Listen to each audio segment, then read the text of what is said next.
नमस्कार, आप देख रहे हैं यूट्यूब चैनल इन्फॉर्मेशन जोन। आज हम पढ़ने वाले हैं स्टैटिस्टिक जीके, ठीक है। जिसमें बात करें हम सिलेबस की, तो इसमें हमारा सिलेबस जो रहेगा वो पहला पाठ है कला एवं संस्कृति, ठीक है। जिसके अंतर्गत हम इन विषयों के बारे में पढ़ेंगे, ठीक है। जिसमें बात करें पहला, तो हम मंदिर के बारे में पढ़ेंगे, त्योहारों और राज्यों के नववर्ष के बारे में पढ़ेंगे, मेले, नृत्य एवं व्यक्ति और शास्त्रीय भाषाओं को पढ़ेंगे, लोक नृत्य और लोक कलाएं को पढ़ेंगे, घराने, वाद्य यंत्र और वादक को पढ़ेंगे, और छठे में जनजातियों को पढ़ेंगे, सातवें भारतीय व्यंजन और परिधान को पढ़ेंगे, विश्व विरासत स्थल को पढ़ेंगे, ठीक है। अभी हम कला एवं संस्कृति के जितने भी उसके अंदर विषय हैं उन सबको देखेंगे, जो टॉपिक हैं उनको देखेंगे, ठीक है। यदि ये ख़त्म हो जाता है तो इसके बाद हम दूसरे सिलेबस को देखेंगे, जो रहेगा हमारा भूगोल। तो भूगोल के बारे में बात हम उसी समय करेंगे, ठीक है। चलिए, आज का ये स्टैटिस्टिक जीके पे पहला क्लास है, जो हम आज पढ़ने जा रहे हैं मंदिर के बारे में। किसके? मंदिर के बारे में, ठीक है। बने रहिए क्लास के साथ और चैनल को कर दीजिए सब्सक्राइब, क्योंकि आगे क्लास में आने वाला है बहुत मज़ा। चलिए, जब भारत के मंदिर की बात की जाए तो मंदिर की जो बनावट है वो मुख्यतः तीन तरह की है। भारत में मंदिर की बनावट मुख्यतः कितनी तरह की है? तीन तरह की है, ठीक है। पहले की बात की जाए, मुख्यतः तीन प्रकार की हैं। पहली, नागर शैली। उत्तर भारत में बने मंदिर का जो स्ट्रक्चर है, जो संरचनाएं हैं, मंदिर की बनावट है, वह नागर शैली पे आधारित है, ठीक है। कौन सी शैली पे आधारित है जी? नागर शैली पर आधारित है, ठीक है। पूछा जाएगा उत्तर भारत में बनी मंदिरें किस शैली पर आधारित हैं, तो आप कहेंगे जी नागर शैली पर आधारित है, ठीक है। चलिए, अगली शैली है द्राविड़ शैली। द्राविड़ दक्षिण भारत में, ठीक है। दक्षिण भारत में बनी मंदिर की स्ट्रक्चर द्राविड़ शैली पर आधारित है। कौन सी शैली पर आधारित है? द्राविड़ शैली पर आधारित है। अब बात करें हम तीसरी शैली की, जो है बेसर शैली। बेसर शैली नागर और द्राविड़ शैली के मिले जुले रूप को बेसर शैली कहते हैं। आप इतना याद रख लीजिए कि जहाँ पे नागर शैली और द्राविड़ शैली दोनों शैलियों को मिला जुलाकर मंदिर तैयार किया जाए, उसे बेसर शैली का मंदिर कहते हैं, ठीक है। तो आप मुख्यतः तीन चीज़ें याद रखिए: नागर शैली उत्तर भारत में, द्राविड़ शैली दक्षिण भारत में, बेसर शैली नागर और द्राविड़ शैली के मिले जुले रूप को बेसर शैली कहते हैं, ठीक है। चलिए, अब हम मंदिर की तरफ बढ़ते हैं, प्रमुख मंदिर को देखते हैं जो एग्जाम में, कॉम्पिटिटिव एग्जाम में पूछे जाते हैं, ठीक है। चलिए, तो इसमें पहला मंदिर है, पहला जो मंदिर है वो है अपना अयोध्या राम मंदिर। पहला मंदिर के बारे में आज हम पढ़ेंगे, अयोध्या राम मंदिर, ठीक है। चलिए, पहला पॉइंट, अयोध्या भगवान राम की नगरी के लिए प्रसिद्ध है, ठीक है। पहला आप याद रखिए, अयोध्या राम मंदिर अयोध्या भगवान श्री राम की नगरी के लिए प्रसिद्ध है, ठीक है। अयोध्या का क्षेत्रफल 2522 किलोमीटर। अयोध्या का क्षेत्रफल, पूरे अयोध्या का क्षेत्रफल कितना है? 2522 किलोमीटर, ठीक है। जो प्रभु श्री राम जी की मूर्ति है उसमें ओम, ओम, सूर्यदेव, गणेश, चक्र, शंख, गदा, स्वास्तिक की आकृति बनी हुई है, ठीक है। आपसे एमसीक्यू पूछ दिया जाएगा कि निम्नलिखित में से भगवान राम की मूर्ति में कौन से आकृतियां बनी हुई हैं, तो आप ऑप्शन में लगाएंगे। यदि ऑप्शन में ओम, सूर्यदेव, गणेश, चक्र, शंख, गदा और स्वातिक की आकृतियां बनी हुई है, ठीक है। पहला पॉइंट, दूसरा पॉइंट, तीसरा पॉइंट। चलिए, अब चौथे पॉइंट की तरफ बढ़ते हैं। मंदिर का निर्माण नागर शैली पर हुई है। अयोध्या का राम मंदिर कहाँ है? उत्तर प्रदेश में है। उत्तर प्रदेश कहाँ है? उत्तर दिशा में है, उत्तर भारत में है। तो उत्तर भारत में अधिकतम मंदिरें नागर शैली पर आधारित हैं। ठीक है, तो आप से पूछा जाए कि अयोध्या का राम मंदिर किस शैली पर आधारित है, तो आप कहिएगा कि नागर शैली पर क्या है? आधारित है। ठीक है, अयोध्या राम मंदिर के भूमि पूजन जो हुआ वो कब हुआ? अयोध्या भूमि पूजन 2020 में हुआ। कब हुआ? 2020 में। ठीक है, 2020 में हुआ। उद्घाटन, अयोध्या के राम मंदिर का उद्घाटन कब हुआ? तो आप कहेंगे जी 22 जनवरी 2024 में। कब? 22 जनवरी 2024 में। ठीक है, चलिए अगला है, अयोध्या में राम लला का सिंहासन संगमरमर से तैयार किया गया है। अयोध्या में राम लला का सिंहासन किससे तैयार किया गया है? संगमरमर से तैयार किया गया है। ठीक है, चलिए किससे? संगमरमर का सिंहासन वहां रखा गया है।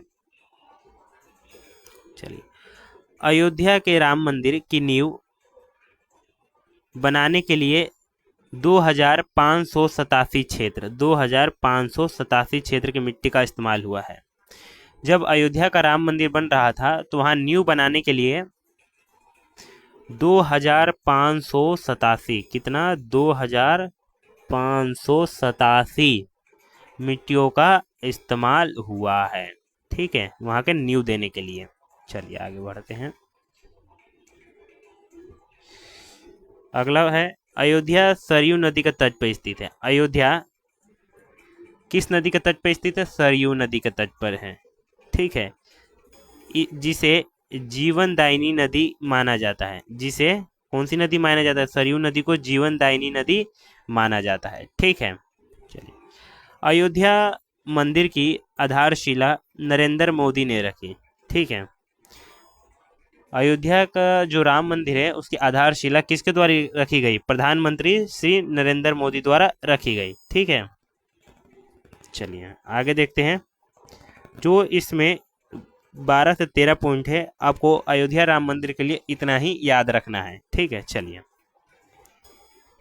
1992 में विवादित बाबरी मस्जिद विध्वंस के समय पीबी नरसिम्हा प्रधानमंत्री थे।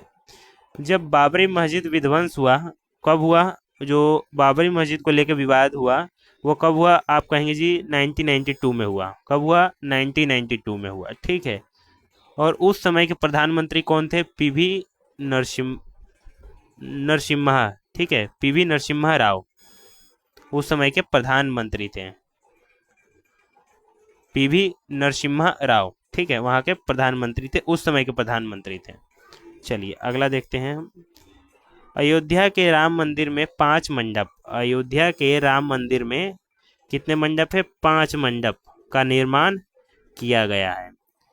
ठीक है, अयोध्या के राम मंदिर में 5 मंडप का निर्माण किया गया है। चलिए जी आगे देखते हैं। इसी प्रकार पढ़ते चलिए, आपको नोट्स बनाते चलिए, आपको अच्छा लगेगा और क्लासेस भी आपको अच्छी लगेंगी। इसी बात पे आप इस चैनल को सब्सक्राइब करिए, लाइक करिए, कमेंट करिए, अपने दोस्तों के साथ शेयर करिए जो कॉम्पिटिटिव एग्जाम की तैयारी कर रहे हैं।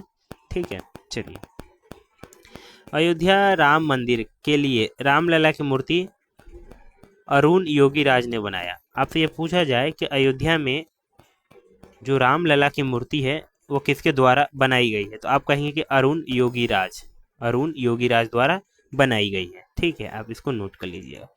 जितना भी इसमें हाईलाइट हुआ है अयोध्या राम मंदिर पे, जो भी क्वेश्चन आते हैं वो इतने ही प्रश्न आते हैं। ठीक है, जो इसमें मैंने अच्छी तरह से हाईलाइट कर दिया, आप देख सकते हैं। इसको नोट्स करिए, नोट्स बनाइए, अपने कॉपी में नोट करिए। ठीक है, चलिए आगे देखते हैं। अगला प्रसिद्ध मंदिर है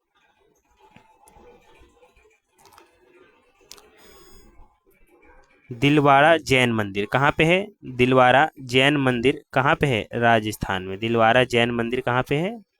राजस्थान में। ठीक है, चलिए जी, पहला पॉइंट, दिलवाड़ा जैन मंदिर राजस्थान के सिरोही जिले के माउंट अबू नगर में स्थित है। दिलवाड़ा जैन मंदिर कहाँ है? राजस्थान में है। सिरोही जिले में है और माउंट आबू नगर में स्थित है। अब इस प्रकार एक क्रम द्वारा याद रख सकते हैं इसको। पहला दिलवारा का जैन मंदिर, ठीक है, कहाँ पे है? राजस्थान में है। कौन से डिस्ट्रिक्ट में है? सिरोही जिले में है। और कौन से नगर में है? माउंट आबू नगर में है। ठीक है, चलिए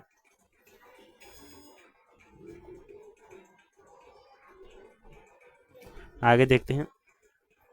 दिलवारा जैन मंदिर 11वीं से 13वीं शताब्दी के दौरान चालुक्य राजाओं वास्तुपाल और तेजपाल नामक दो भाइयों द्वारा 1231 में बनाया गया। आपसे यह प्रश्न पूछा जाए कि दिलवारा जैन मंदिर किन राजाओं द्वारा बनाया गया, तो आप कहेंगे कि चालुक्य राजाओं वास्तुपाल और तेजपाल द्वारा बनाया गया। ये दो भाई थे। और कब बनाया गया? 1231 ई में बनाया गया। ठीक है, चलिए अब आगे देख लेते हैं। मध्य प्रदेश में दो मंदिर हैं।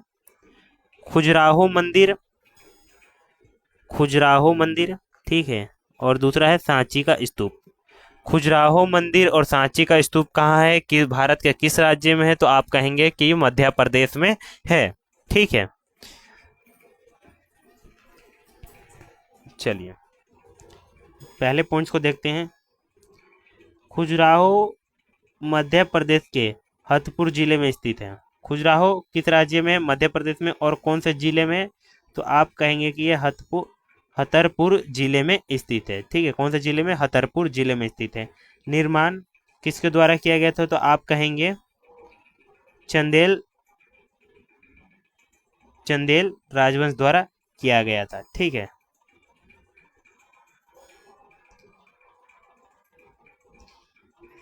सॉरी फॉर दैट, यहाँ पे एरर आ गया था। चलिए आगे देखते हैं। यहाँ क्या है? किसके द्वारा किया गया था? चंदेल राजवंश द्वारा निर्माण किया गया था। किस मंदिर का? खजुराहो मंदिर का निर्माण किया गया था। ठीक है,